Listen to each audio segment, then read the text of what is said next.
अरे तुम्ही आता बोलताय नॉन कम्प्लायन्स होता, पण आमचा नेता गेला ना CSR ला क्लीन चिट देण्याचा पहिला प्रयत्न हा 28 जानेवारीला त्या ठिकाणी झाला। 28 जानेवारी 2026 1:36 दुपारचा।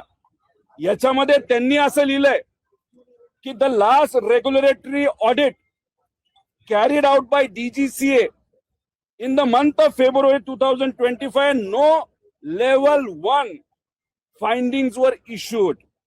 म्हणजे 28 तारखेला 28 जानेवारीला जेव्हा दादांचं शव हे हॉस्पिटलमध्ये होतं, पोस्टमॉर्टम त्यांचा सुरू होता, अख्खं महाराष्ट्र त्या ठिकाणी दुःखाच्या डोंगरामध्ये दुःखात त्या ठिकाणी होतं, तेव्हाच यांनी हा रिपोर्ट काढला आणि ह्याच्यात सांगितलं, नाहीतर तिथं VSR ला क्लीन चिट देण्याचा पहिला प्रयत्न हा 28 जानेवारीला त्या ठिकाणी झाला।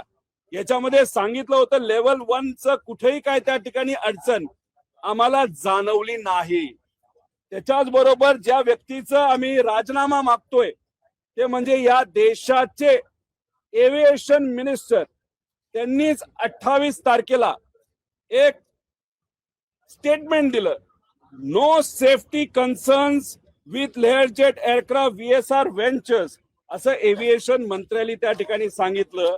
आणि डिटेलमध्ये वाचायला गेलो तर director general of civil aviation has thoroughly checked and all approvals वर गिवन, कुणाला VSR ला। The organisation VSR ventures also seems to have undergone an assessment last year, हे त्या ठिकाणी सांगण्यात आलं। पायलट बद्दल पण ते तिथं बोलले। म्हणजे त्याचा अर्थ DGCA क्लीन चिट दिलीच, पण त्याच्याच बरोबर ज्या मंत्र्यांचा आम्ही राजीनामा मागतोय आणि मागतच राहणार जोपर्यंत मिळत नाही, त्या व्यक्तीला सुद्धा VSR ला दुर्दैवाने त्याच दिवशी तिथं क्लीन चिट दिली। आता तुम्ही म्हणाल की काल जो काय अहवाल हा DGCAचा आला, काही प्रमाणात आपल्याला यश मिळालं, काही प्रमाणात यश मिळालं, पण ते नखा एवढं। ते काय हे मी तुम्हाला सर्वांना सांगतो। स्पेशल सेफ्टी ऑडिट VSR व्हेंचर्सचं तिथं झालं आणि काल असा अहवाल सेफ्टी ऑडिटचा आणि VSR वर आम्ही काय ऍक्शन घेतली हे कालच्या रिपोर्टमध्ये आपण सर्वांना त्या ठिकाणी सगळ्यांनी त्या ठिकाणी बघितलं।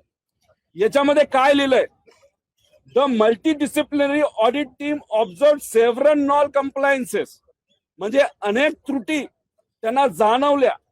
त्या कशामध्ये, approved procedure in the organisation in the area of airworthiness, म्हणजे विमान उडवायच्या आधी विमान हे उडण्याच्या लायक आहे का, त्याला एअरवर्दी सर्टिफिकेट असतं, त्याच्यामध्येच यांना बऱ्याचशा त्रुटी त्या ठिकाणी दिसल्या, एअर सेफ्टीमध्ये दिसल्या आणि फ्लाईट ऑपरेशन्स मध्ये दिसल्या।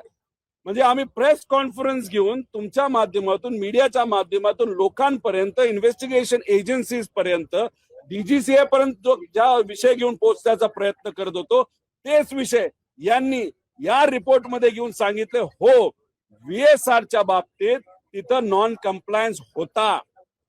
अरे तुम्ही आता बोलताय नॉन कम्प्लायन्स होता, पण आमचा नेता गेला ना, या महाराष्ट्राचा एक मोठा नेता जो आज उपमुख्यमंत्री असला, पण लोकांच्या मनामध्ये तो आज मुख्यमंत्री होता आणि उद्या तो 100% मुख्यमंत्री बनू शकला असता, असा आमचा मराठी नेता आज दुर्दैवाने नाही। आणि या रिपोर्ट मध्ये तुम्ही म्हणता हो VSR या कंपनीच्या प्रोसिजर मध्ये नॉन कम्प्लायन्सेस होते, पण तुम्ही हे बोलत असताना त्याच्यानंतर त्यांनी त्या ठिकाणी खाली जर बघितलं, म्हणजे 28 तारखेला क्लीन चिट देण्याचा प्रयत्न केला, पण फक्त महाराष्ट्राच्या तमाम जनतेने आणि मीडियाने त्या ठिकाणी हा मुद्दा लावून ठेवला, म्हणून यांनी हा रिपोर्ट तिथं काढला। पण या रिपोर्ट मध्ये सुद्धा त्यांनी एक रस्ता ठेवलाय VSR व्हेंचरला वाचवण्याचा, तो कसा हे समजून घ्या। In the view of non compliances observe, म्हणजे त्रुटी ज्या आम्हाला दिसलेल्या आहेत, अँड कन्सिडरिंग द गॅप्स, म्हणजे त्याच्यामध्ये काय आपल्याला अडचणी त्या ठिकाणी जाणवत आहेत, in the maintenance procedures it is decided to initiate the corrective measures by immediately grounding, म्हणजे लेअर जेटची जी सर्व विमानं आहेत त्याच्यामध्ये 6 होते, त्याच्यातली आता ही 5 त्यांनी केले, त्यातले 7 होते, त्यातले 2 म्हणजे दुर्दैवी घटना घडलं म्हणजे अजितदादांचं एक, आणि 2023ला जे आधीच लेअर जेट पडलं होतं ते दुसरं. म्हणजे असे 5 राहिलेले त्यांना त्यांनी थांबवलं. वा, मोठं काम केलं. हे करायला हरकत नाही, केलंच पाहिजे होतं. कारण याच्यामध्ये उद्या जाऊन एखादा व्हीआयपी नाही तर कुठलाही नागरिक बसला असता, नाही तर तिथं असणारा पायलट याचा जीव धोक्यात 100% त्या ठिकाणी येण्याची शक्यता होती. आणि हे ग्राउंड केलं, त्यामुळे काही प्रमाणात हे चांगलंच झालं. पण फक्त एक बघा, त्याच्यानंतर त्यांनी एक लाईन वापरली, till continued airworthiness standards are restored. म्हणजे की अपघात झाला, घात झाला दादांचा, आपले अजितदादा माझे काका त्या ठिकाणी त्याच्यामध्ये दुर्दैवी मृत्युमुखी पडले, आणि मग आता हे डीजीसीए सांगतंय की आता तुझे राहिलेले विमान तू ग्राउंड कर, त्याचं मेंटेनन्स कर, त्याचे डॉक्युमेंटेशन कर, काय काय लॅप्सेस असतील ते पूर्ण कर.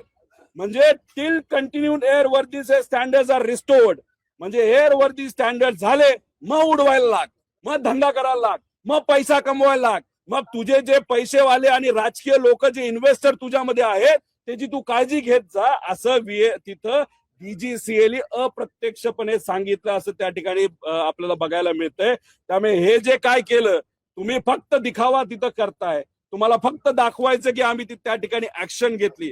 आणि आमचं एक मत आहे,